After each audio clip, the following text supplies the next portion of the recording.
Veronica. We had a little technical difficulty. For some reason, my laptop wouldn't download Adobe Connect. So Richard or Veronica is going to turn the slides. And then I guess, we're going to go through these slides pretty quickly because these are just the requirements. Richard has some tips at the end. But I think we're going to be able to have plenty of time, maybe for half the presentation, to hear from you, answer questions, go through scenarios. And so if you do have questions in the chat, we'll have plenty of time to get to those. And if they're technical in nature, Richard can handle them. If they're policy, I will try to answer them. And so with that, let's go to page 2, second slide. And just so everybody knows, just Richard is online. Welcome, Richard. Hello, everyone. Right. So we're going to get going because we want to hear from you.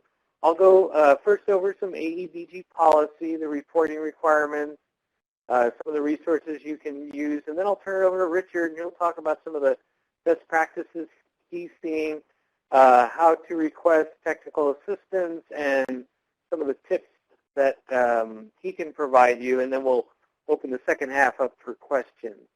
So feel free to type in the chat. If it's technical in nature, Richard can respond right away, and you might want to share if that's something that might be beneficial to the whole group.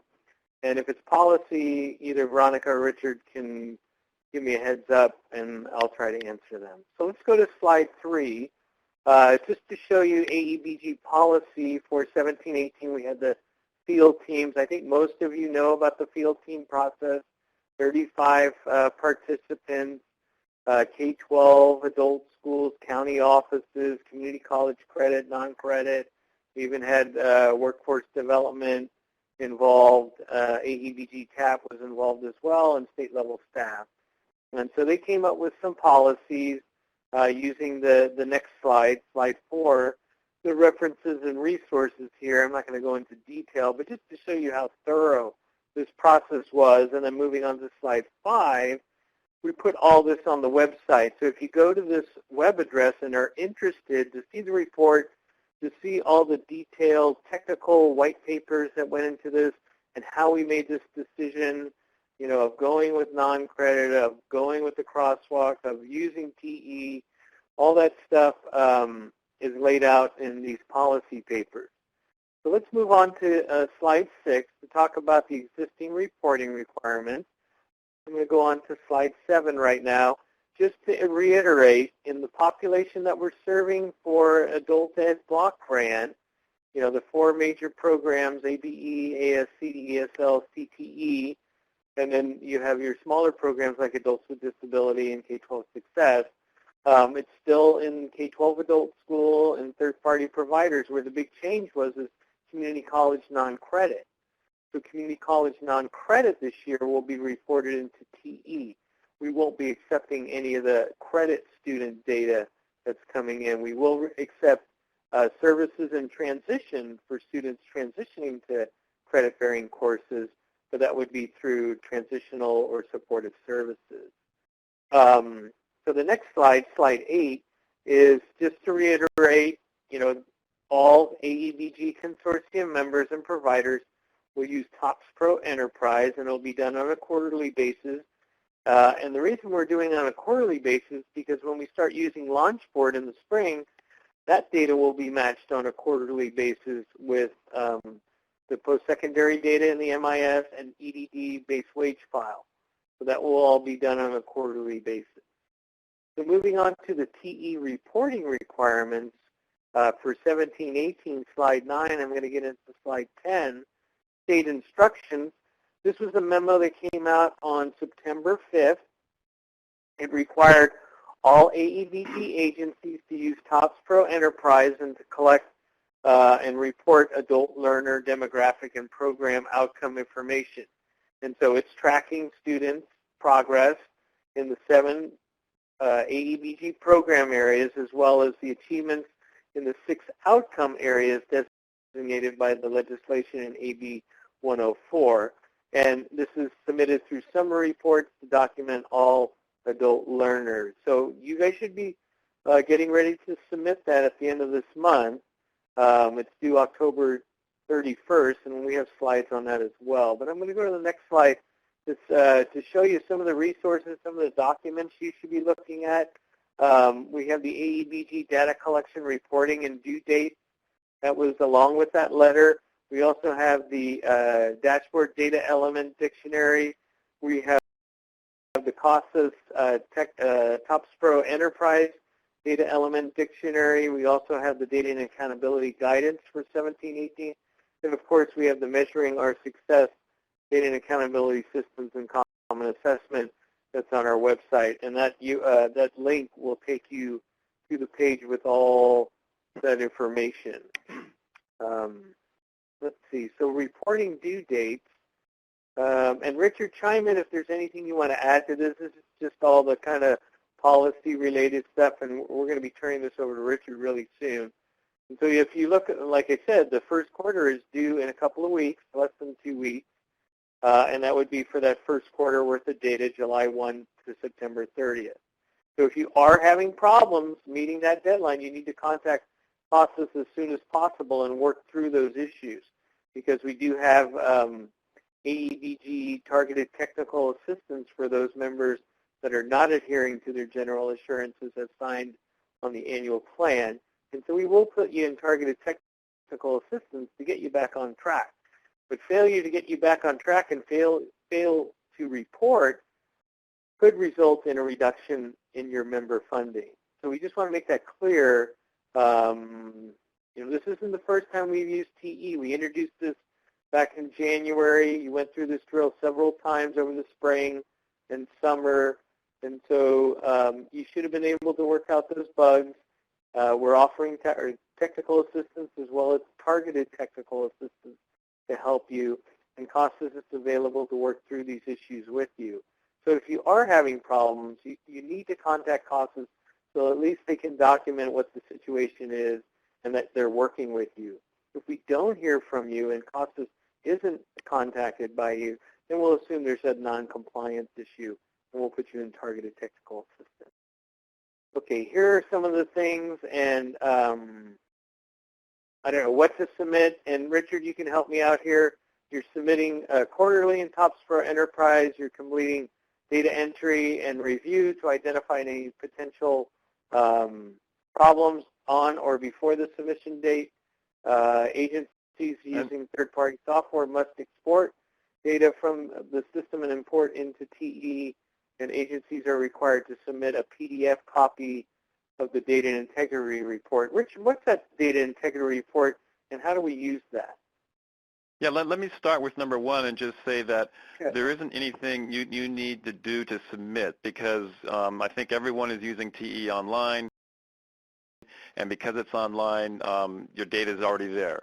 So it is true that quarterly you want to have that data prepared, but there's nothing no action you have to take, let's put it that way. So number two is the reason we're on this call, so we assume that everyone here is exporting from their system. So that's what you want to do in advance of your quarterly submission deadline. And then number three is just a PDF copy of the integrity report. So that's just an overall look at your agency just to see, how many, if you have pre-post tests, you may not be testing at all, so it may not be relevant, but it has information about missing demographics and so on. And so the idea there is you just go into TE, you look under reports and data management, and then you'll see, actually, I'm sorry, it's under state reports, California, and you'll see AEBG data integrity report. And all you have to do is click generate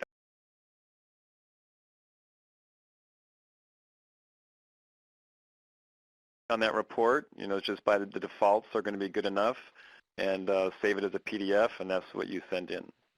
So that's the only action per se to show that you've done your quarterly submission. Neil, we have a couple questions. Great, and I think we're going to be talking, yes. The first one is we work with an agency called ProTrain so that we can offer additional classes. These teachers are not CTE credentialed, but ProTrain is WIO approved. Can we count these CTE students for AEBG even if the students are not CTE credentialed?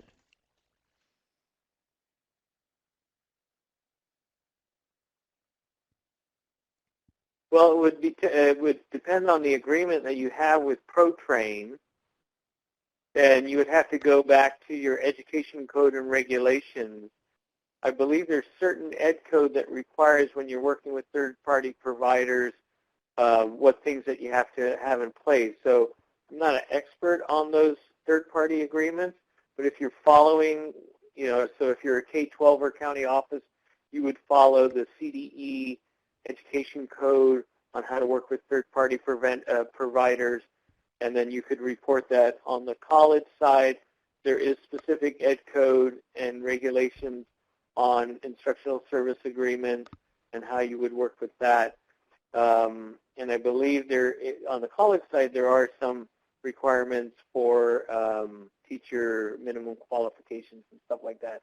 I'm not sure on the CDE side. So what I would do with that question on ProTrain is send that to CDE and see if that would be okay. The next question is from Andrew Carter. Do we need to re-enter last year's students?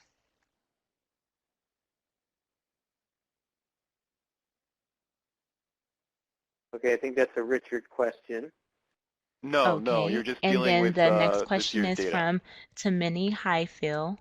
Number one, we don't have.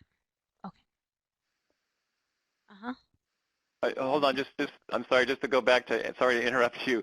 Andrew said our focus is on students who were there last year but are being served this year. Actually, in TE, your data will already be partitioned because it's all structured by program year.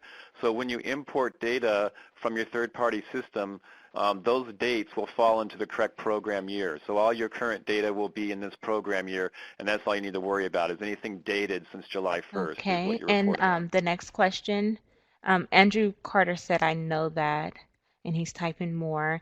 But in the meantime, the next question is Tamini Highfield. Number one, we don't have to report.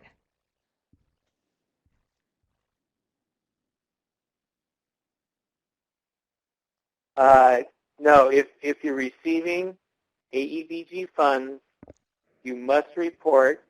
If you don't report, you'll be offered technical assistance. And if it gets to targeted technical assistance, and if that doesn't work, we'll reduce your funding. So you have to report if you're receiving funding. Now, if you're not offering a class or providing services, I mean, that's something for your consortia to discuss. I mean, depending on how much money you're getting, if you're getting hundreds of thousands of dollars, then you're not providing any programs or services, the consortium would have to look at that. Is that a good use of AEBG funds, and how would I explain that to the state? Now, if you're just getting a nominal amount to cover travel to a meeting that happens once a month as a consortium member and you don't offer any adult education classes, that's a little bit more reasonable. So it's kind of going to be on a case-by-case basis. But if you have programs and you are serving students, whether it's services or instruction, you do have to report those students. Okay, and then Andrew Carter asks a clarifying question. For those ongoing students, is there any easy way to make them active this year to not have to re-enter all the same demographic data?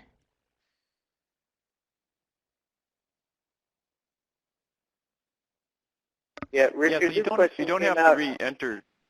Sorry, go ahead.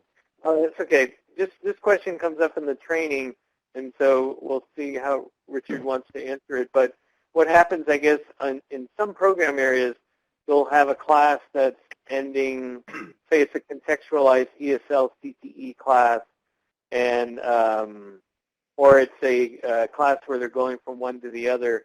Then the class ends in May, and then the next part of it starts up in like August or September. And so, they're thinking about, oh, I have to get that transition. So do I re-enroll? It doesn't carry it over. So what do you advise? I think that's similar to what Andrew's asking. Are there any like TOPSpro wizard or any kind of tricks that you can easily add those students to the following year? I think that's what we're heading at. Okay. So I'm seeing two parts to this. So the first part, what I hear Andrew saying is that he thinks he needs to re-enter demographic information, and that's definitely not the case. Because anything that's in the database from last year is still available, especially particularly demographics in the new program year. So you don't have to re-enter data for anything that you've put in before. Now, I think what Neil's referring to is there may be some class and test-related data that was entered in May and June, and because you have a summer program, you want to carry that forward, then you would use a proxy wizard, and you can do that. You can carry forward both class data and test data without having to re-enter it. Oh, great. Okay. Yeah, I knew there was a wizard. And to clarify Tamini's original question, Tamini wants to know, do we have to submit data or will it be pulled for us since the info is already in TOPSpro?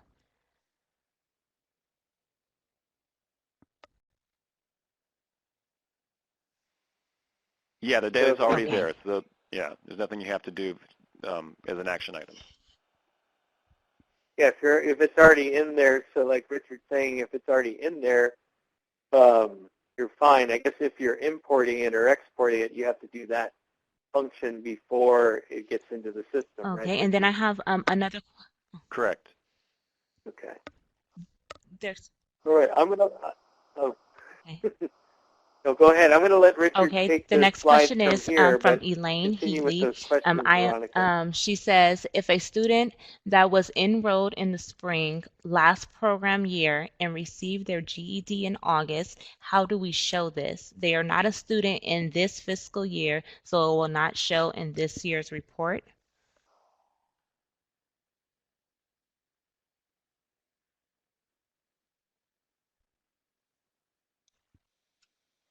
Neil, I think that's probably a data match issue. Would that be right? In other words, yeah, because we're gonna we'll take the student's first name, last name, date of birth, or if we have the GED or a high set or task ID number, and CDE will take that along with CASAS helping us and run that data match with the vendors.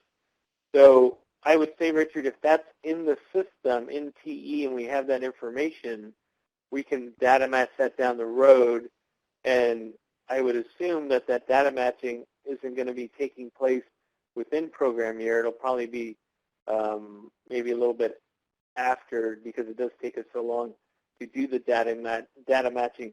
So I don't see a problem with that. I don't see that being missed or anything. Do you, Richard, on the data matching? No, I don't, because it's part of the necessary follow-up procedures that WIOA requires. So we'll look at data every quarter to see if something needs to be followed up, and if we see that they may have attained a GED or something, we'll be doing that data match, and it may not show until the next program year, but it's something that we have to follow up on and then populate for you. Yeah, similar to like employment or wages. If we did have the student Social Security number, that wage match is going to happen, the following year or even, after that, depending on the quarters that we're looking at and when that data becomes available in the ED-based wage file. So there is a tremendous amount of lag time on the data matching. I think high school diploma, you're certifying yourself, so there's really no lag there. Post-secondary, there's probably not too much lag in getting that from MIS, but in some of these other systems, there is time lag in getting that match. That's correct. And Richard, could you please clarify the email address that they will submit their DIRs to? That's aebg@casas.org. Okay, great. Okay, and any then more questions? We got. Andrew has I believe it's a comment. It might be helpful to data importers like me for you to say which import files are there and which aren't. Focus is on old import files. Right, I see Andrew's related question to that. So the demographic import file is always there because it's not dated material, right? So it's your gender, it's your date of birth, it's that sort of thing. So because that's not dated, that's available in every program year. You import that once, you don't have to do it again. The other fields, and he mentions, are files like the student program and the entry, that has dated information. So that pertains to the program year you imported it. So for instance, they may have been ESL last year, but this year they may be ASE. So we do need a new program import for this new program year to know what program they're in, and the same with the other files.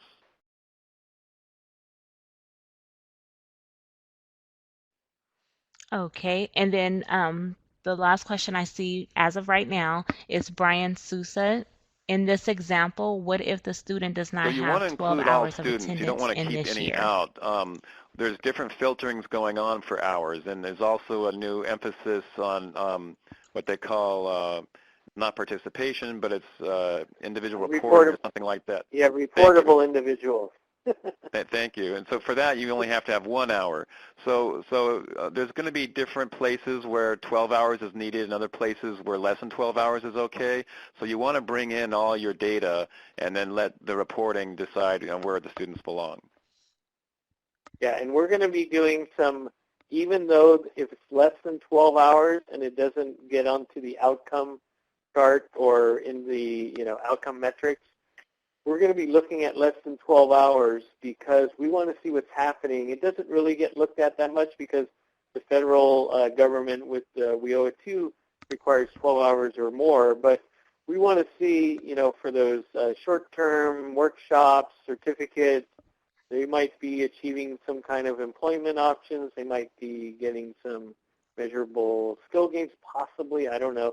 Maybe more like a CTE measurable gain. So the more data you can put in there, the better we have the ability to match in our data matching process of what's happening to the students less than 12 hours. They're not going to qualify for the outcomes, but it'll give us a lot of good information to study it and see down the road what's happening to the adult student when they come in for services and short-term workshops and stuff like that. So you don't want to lose sight of that. Although it's not going to be in that big picture metric on Launchboard, we are going to be studying it and providing it in a supplemental report. So if you do have the capacity to collect that information, I would encourage it because those reportable individuals are important and they're going to probably guide some of the policy decisions we're going to be making about what happens with transition, with supportive service, with less than 12 hours. So good question.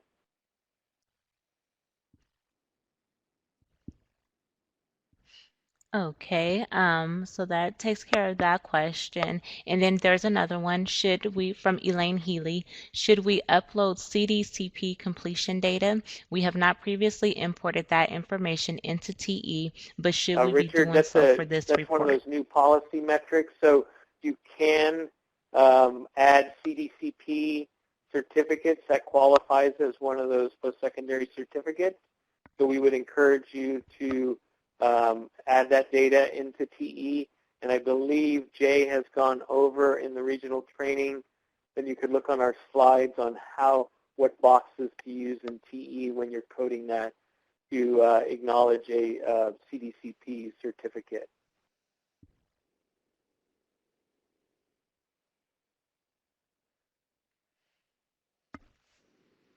Okay, great. Those are all of the questions we have as of right now. Take us the rest of the way, and so I'll chime in if necessary. Just waiting for the next slide. Okay, so yeah, we talked about submission already. Because you're online, there's no action item for you. As long as you've imported your data, you're good. And then it's just a matter of submitting that ABG report that we talked about. The data integrity. I don't think anyone has a desktop version. I think everyone's online. If I'm mistaken, let me know after the presentation, but I think everyone's online. So this is just a repeat of what we already said, so I think we're good there. TOPSpro enterprise reports are designed to guide you in the process of submitting. That's correct. Accurate data. That's the integrity report. And then there's also the summary report. So that's probably the real important one after data integrity. So data integrity will tell you about your data completeness and anything about data collection that should be there. But then the summary is giving you your numbers, and that's the one that'll show you both enrollment and outcome and services. So that's really where you want to see if you've, and that's a good check actually for your imports to see if you're expecting anything in there besides services or only services. You'll see that right away from the summary report.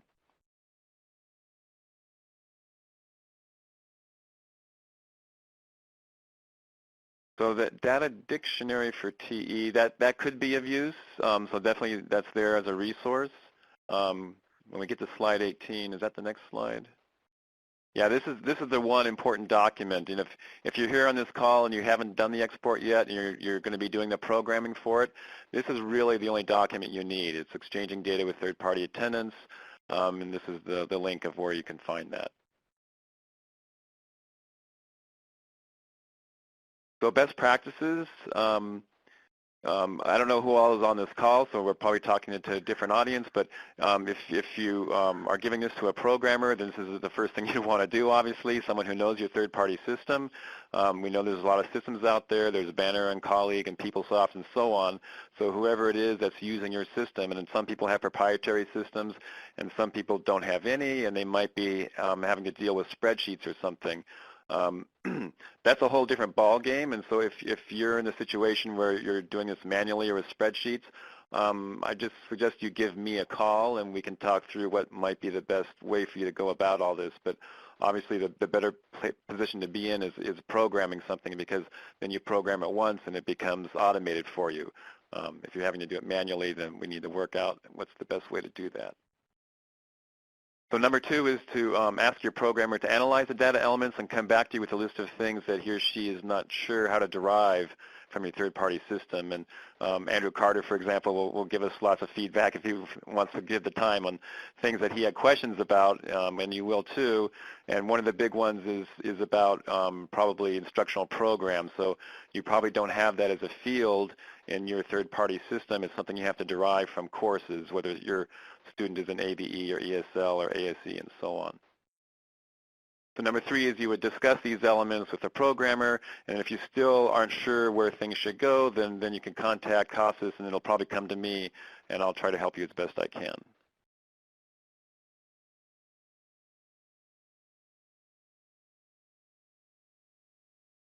So going to tips, since there were a lot of documents in this webinar, and you might have heard from others saying that you may need this or that, to make your life easier, just start with number 1. It's probably all you're going to need. Some people may say they need to refer to other references, and that's quite possible, but a lot of people are able to get by with just number 1.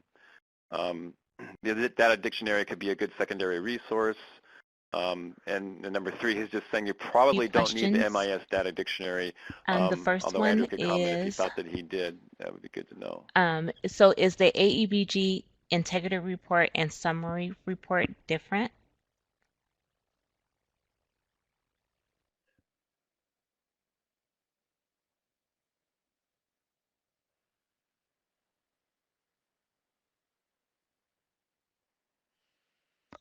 Yes, they're very different. So the summary report is the results. It's the results of what you've done for the year. It's the students who have made measurable skill gains if they have. It's whatever outcomes if they pass the high school diploma, what services they've received. So those are all your results in the ABG summary report.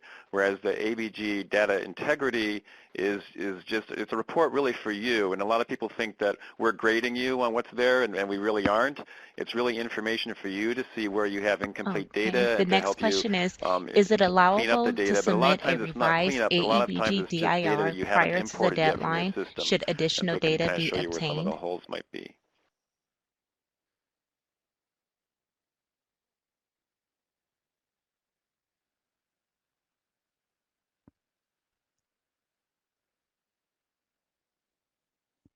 Yes, although it's not necessary. In other words, we're just the purpose of the DIR is to let us know that you've been looking at it and you've been working to make sure that you have all your data as complete as it can be at this point. Whereas this is also the first quarter, which is not as critical as the ensuing quarters. So if you have revised it, you can resubmit if you'd like, but it's not necessary. The first one is fine. So it's really up to you. Yeah, the DIR is really a self-diagnostic tool to help you. So it's kind of like, do you really want to submit your, I mean, you don't have to revise your diagnostic tool. As long as we know you're looking at it and Okay, you're and working then with it, I think that's the whole Renee intent Smith of asks, why the you're problem submitting right it, just now to is the show that slowness of you're the aware you have system, some the of these CASA holes, system, like when Richard said, importing and into you're working through TOPSpro them. Enterprise. Is there a solution to this problem? Exactly.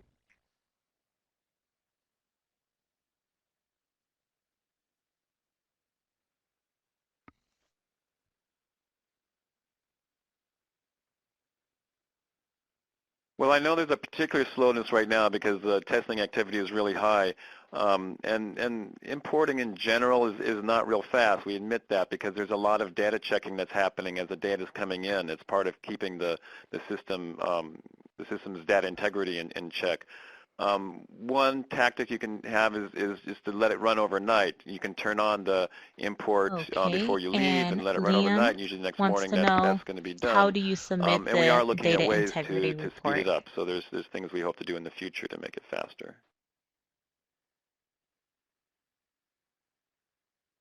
Okay, and the rest of them, That's just sent to aebg@casas.org. okay. It's a file. It would be just tell Liam it's a file that you would send, like a PDF. So you don't. It's not an electronic submission. It's just a PDF. Right, and in TE you go to reports and state reports, California, and then you'll see the ABG data integrity report, and then you'll just click generate, and then you'll save as a PDF. That's the whole process.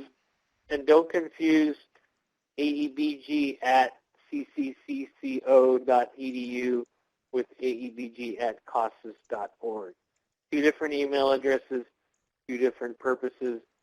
The Okay, and AEBG those are all the office questions for now. at cccco.edu does not need to see the data integrity report. Those go to CASAS.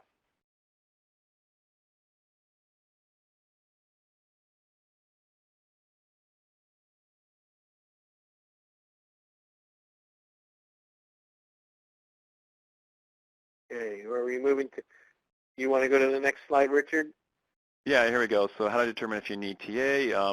You don't have a programming resource, and that'd be unfortunate, but that can certainly happen probably. Your staff can't figure out how to derive a particular data element. In other words, it's something that the specifications are asking for, but you're not sure how to do it. We talked about instructional program as one example. You have just questions in general about the exchanging data with third-party systems, or you think it's a long and difficult process because it really shouldn't be. It shouldn't, it'll be different, case by case basis. I've seen some colleges do it in two days, and others take a couple weeks, so it could be anywhere in between. It depends on the situation at your college, I think. Yeah, and the key would be to contact CASAS so they know you're working on it, and that if you are requiring some technical assistance, that CASAS is aware of that. Because if we don't hear from you, meaning CASAS doesn't hear from you, they can't tell the state AEBG office that you're having difficulties, and then we're going to assume noncompliance. So it would be critical to communicate, that with CASAS and start working with them if you are, having some of these problems that Richard mentioned. And so we need to be aware of that so we don't come down heavy-handed or put you in, targeted technical assistance on that path. And hopefully you can figure this out. So if you are working with CASAS and for some reason you do, miss that October 31st date, at least we know you're working with CASAS and they're troubleshooting with you. If we don't hear from you, Is another question. October 31st date, then we're The question is from Jennifer. It says, we sit on hold for a very long time. Who can we send an email to?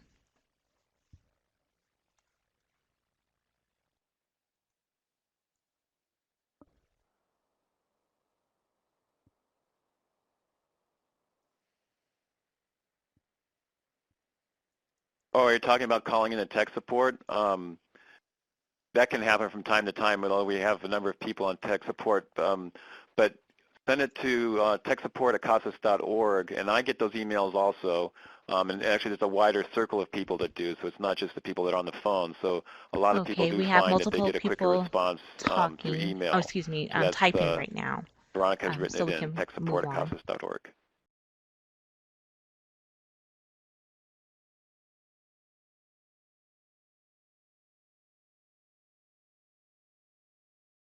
Okay. All right, and Veronica, I just wanted to say what has happened over the summer, and Andrew Carter kind of spearheaded this, is he started mapping data elements from his local MIS system to TE, and he worked with CASAS to figure that out. And then we were able to bring other experts on board that are working with specific local MIS software, like Richard mentioned, DataTel Banner, PeopleSoft Colleague, all those different ones. So there are kind of experts out there in the field that have figured it out.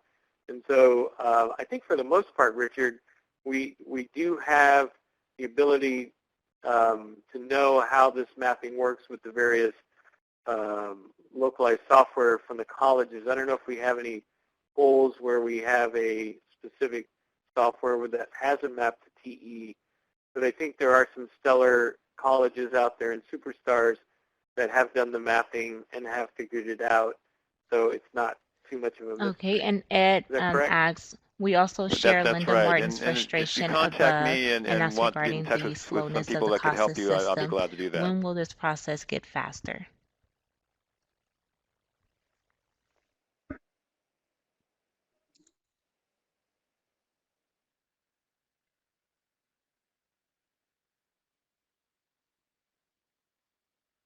Well, as I said, it's something that we are working on, but we're also curious how much of an inconvenience that causes, because you should be able to work in TE while it's importing. And here's one of the things that we're working on, and what we're realizing is happening is a lot of agencies are sending their whole database every time they import.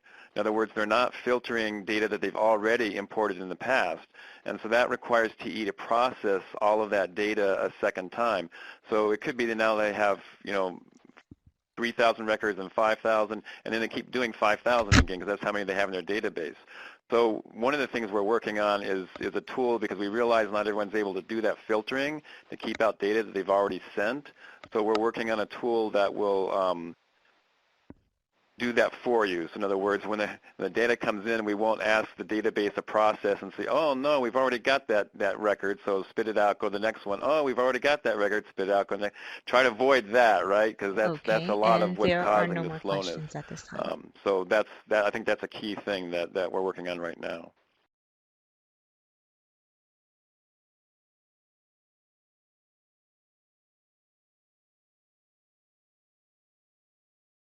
Okay. I guess we could go down to some of the resources that are available. I think that's down a few slides. I don't know if, Richard, you want to talk about the tables or any of the summary reports that are available. So here's your visual. What I kept telling you over and over today is go to reports, go to California, and there's your ABG tables, and right below the one highlighted is the data integrity. So that's the first one you're going to want to run. But the one that's highlighted is going to have your summary. So as you can see, there's a table 1, 2, 3, and 4, 4B, but the key one is the 2017 summary.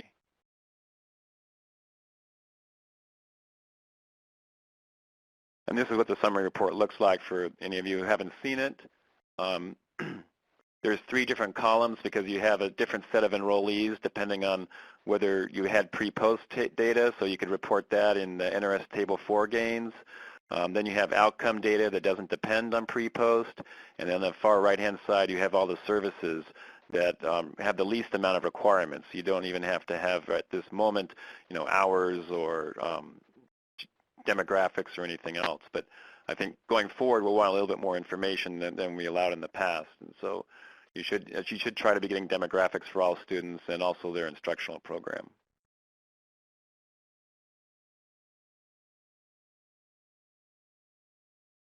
And this is just a little bit more detail about the summary report.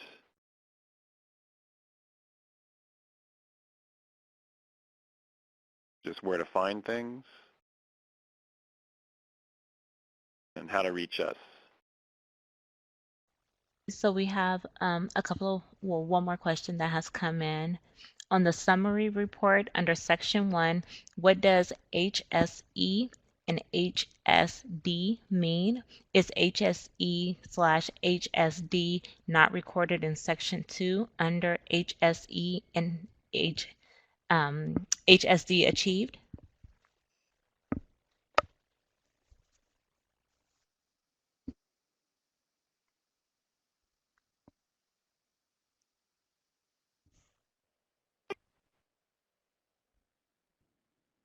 Section 2. So HSE is high school equivalent. That's going to be your GED, TASC, or HiSET test, and then high school diploma, obviously. I'd have to look at the report to see section 1. Could you back up and I'll section 1, section 2. So I think you're talking about column D, and I'm just trying to understand the question. Maybe one way to approach this question is that this is going to be self-report at this point. This is one of the areas where we're going to do a data match, and then obviously has to come later. It's the box to the right, number 1. So that's something that we'll have to fill in later, if that answers the question. Where it says displays outcomes in 3 separate sections. On the next page, so on this page.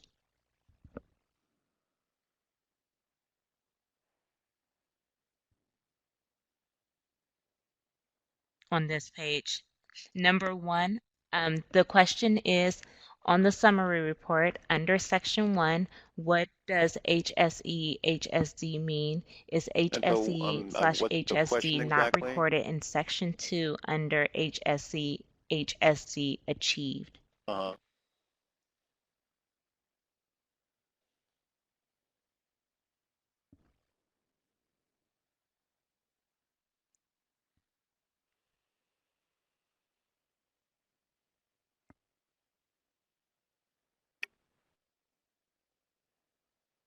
Sorry, I'm not sure if I'm. Andrew's helping me. So using the separate sections where it says 1, 2, 3. Oh. Yeah. So you can be in any she wants program to know what and is get it measuring your in that HSE or section HSD. for You could be in HSE, ESL or HSD. ABE, not So only someone could be in an in HSE or HSD program. HSD program That and may answer or your may not question? get the HSE, HSD.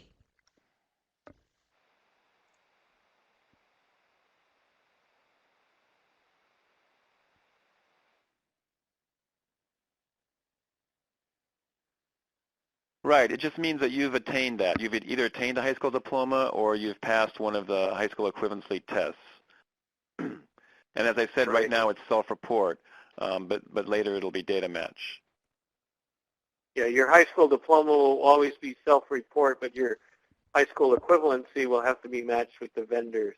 And we are allowing for high school diploma, depending on the grade level and the number of credits, we are allowing for some measurable skill gain there that Jay goes over in the regional training about high school diploma. Okay, and we have multiple people typing at this time. I mean, literacy gains there as well that you're tracking.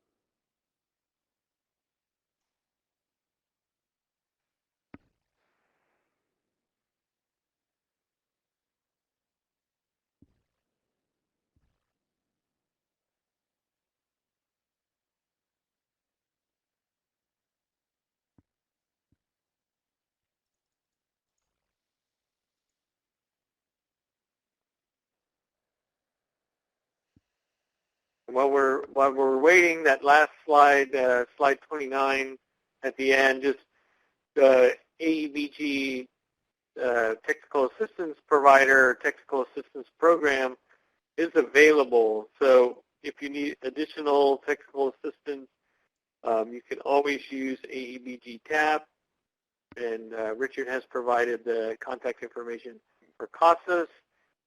But use AEBG TAP for your other needs. Okay, If and you we do have a feel question that it's from not something that Francisca. classes can take Where care of do we directly, you can find the always AEBG use our summary technical report? assistance provider, AEBG TAP. Okay.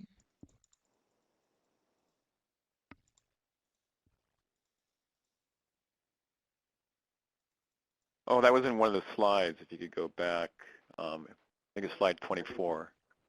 Yeah. Oh, that's too far. Sorry. It was, yeah, there we go. The one, there we go. Yeah. Back up one. There we go. So it's under Reports, California, and then AEBG Tables 2017. And then once you get into the report, you're seeing those purple arrows. There's report selection, and so if you just want the AEBG summary And only Jody and not would get like the to know, NRS where tables, is the data you can dictionary that deselect defines those ones above qualifiers it, and for that way each just get only the column? summary. Otherwise, it'll just print all of them.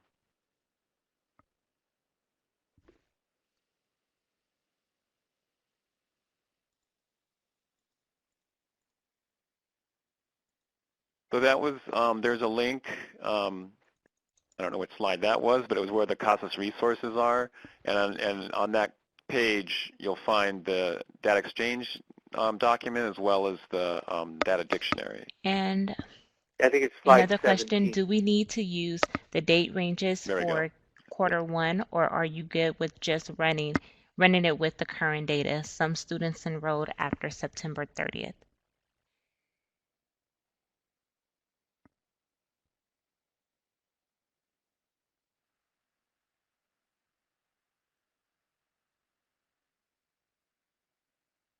That's fine. Just use defaults and use all the data that's in the database. Because in a sense, that's what we're working with anyway. The quarter is obviously a deadline for us to know that we got everyone's data, but there's nothing strict about it. If you have more recent data, there's no problem with that at all. So go ahead and submit all of that.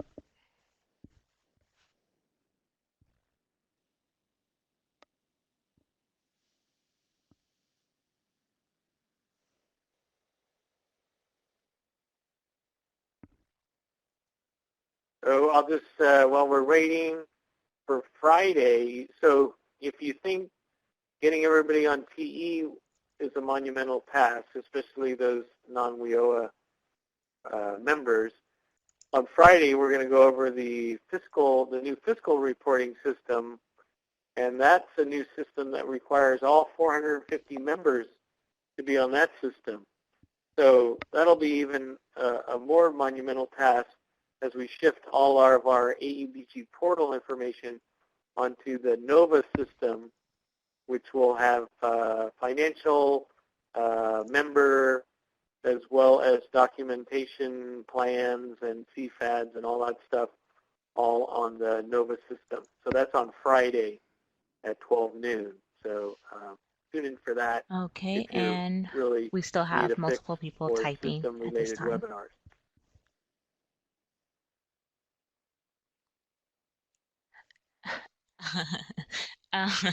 There have been some comments, but as of right now, I can't see what they're typing. Are they questions or are they just yelling at us? Janice, she does say, we wish the webinars were earlier in the quarter. It's data crunch time for us. Okay.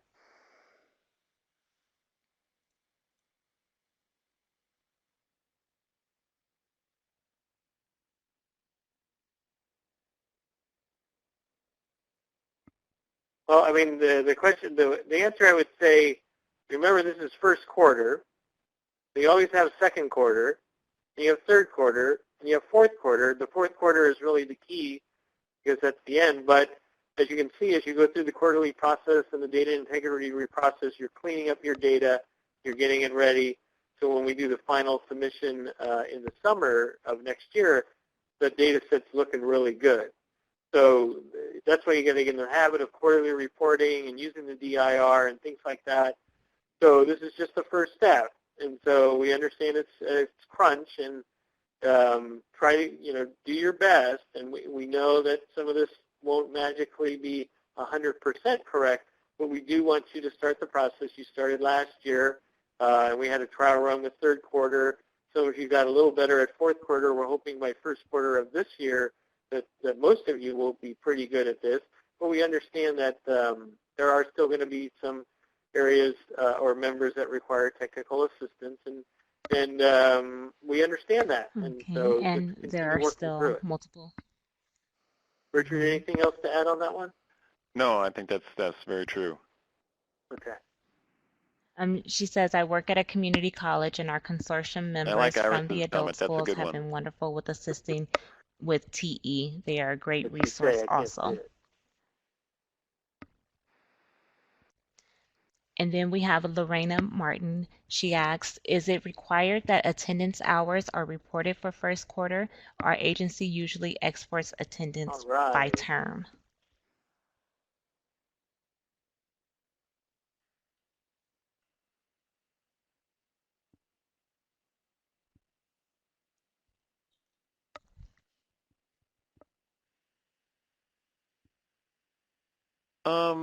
Yeah, I think that's okay, especially because it's and then ABG. Emilio for WIOA, it's a wants little to bit of go a different back to story Jody's because we're real question, concerned with which I in think was WIOA about for the exiting, but definition I of think for columns in ABG the that should summary be fine. table. The third-party exchange document you reference, I don't think have that. Can you verify?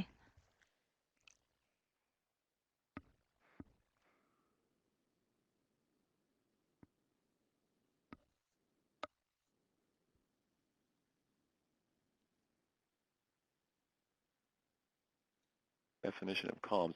Okay, so that would be the data dictionary that you need to get in addition. So that's on the CASAS website. So in addition to the third-party exchange document, you would want to get the ABG data dictionary. For the October 31st due date, right? That should be on the same CASAS website.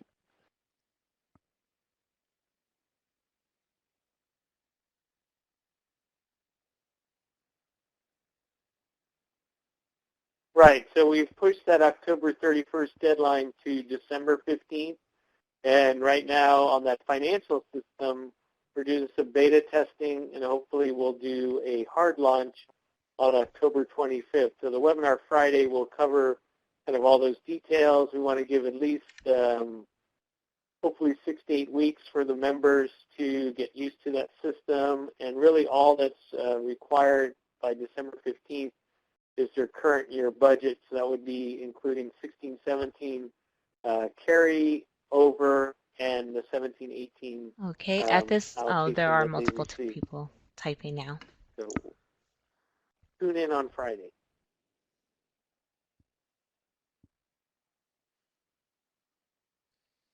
Yes.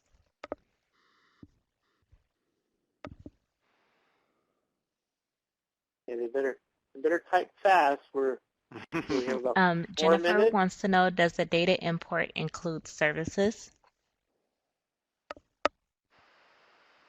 Don't spell check. It makes sense.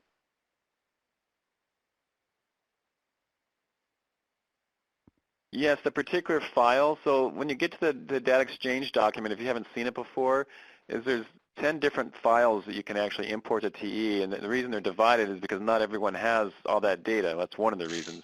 So there's demographics, there's entry, there's attendance, and so on. The one file that would have probably the most important file is the update file. The update file would have a lot of all your outcomes and would have your services.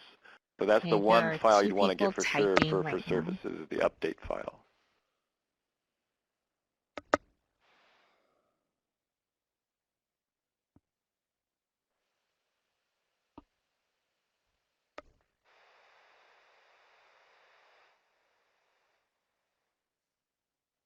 And services is going to be kind of a tricky area. We know it's there's a lot of transitional services and supportive services happening, and we're trying to pick that up and trying to get to understand it, what's happening. And so I think over time that whole service collection of what's happening with the students that are getting services will evolve. You'll probably see a lot, the ability to record a lot more granular data on what type of services you're provided. So bear with us in first year, but we know that services are a big area of AEBG. Okay, We'll there are continue still to research two people and typing. or define that.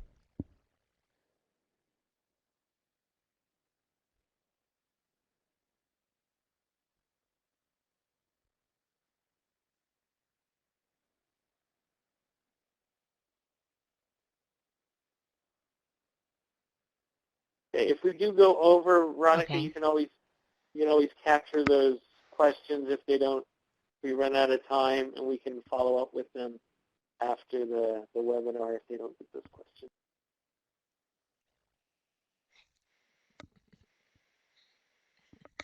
And if there are additional questions past the webinar, please feel free to contact tap@aebg.org. And I No believe, pressure, 30 seconds now. oh, here's a question. Okay, it's just Andrew answering Todd.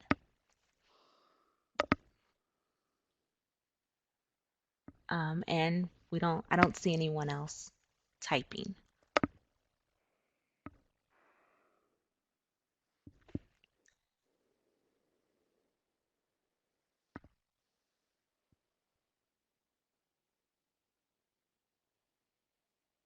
Okay. Richard, any last comments, suggestions, anything for today's webinar? Not really. Thank you, everyone. Feel free to contact me through CASA's tech support, and I'll be glad to help if you have specific questions. You're welcome. Great. Thank you so much for being on the line today, Richard. And Veronica, thank you for helping, providing the technical assistance and helping us with the questions today. And we look forward to seeing some of you on Friday and for future webinars. And we still have regional face-to-face training. We'll be in Madera next week on Tuesday. And then the following 2 weeks after that, we'll be in Santa Maria, I think on the 8th and 9th, as well as San Bernardino on I think it's the 14th and 15th. So catch us there if you were curious about some of the metrics and outcomes and how we're recording stuff in TOPSpro Enterprise that Richard talked about today. You can talk to Jay Wright. Everyone, have a great day, and please be sure to fill out the evaluation that will pop up on your screen immediately closing this webinar. Thank you. Have a great day. Thank you so much.